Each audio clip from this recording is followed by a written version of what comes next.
Ngeri, status Rohingya masuk ke Aceh bukan pengungsi.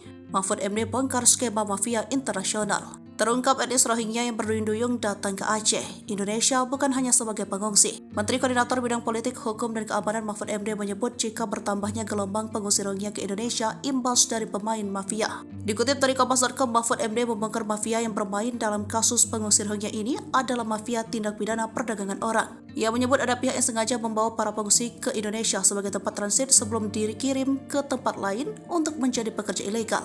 Mereka memilih Indonesia sebagai tempat transit karena yakin bakal diterima oleh masyarakat setempat yang dikenal ramah. Namun belakangan masyarakat mulai menolak kedatangan para pengungsi seperti yang terjadi di Aceh. Oleh karena itu, pemerintah tidak membangun tempat penampungan sementara di lokasi yang sama. Menurut Mahfud, pemerintah masih mencari lokasi penampungan untuk jangka waktu menengah serta membahas sumber pembiayaannya. Dugaan TPPO ini juga pernah diungkap oleh Jokowi saat merespon kedatangan para pengungsi Rohingya.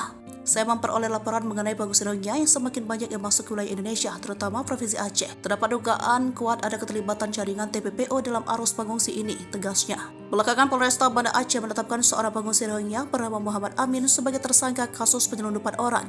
Amin diduga mengumpulkan para pengungsi Rohingya di kamp penampungan Cox's Bazar, Bangladesh untuk pergi ke Indonesia demi mendapat pekerjaan.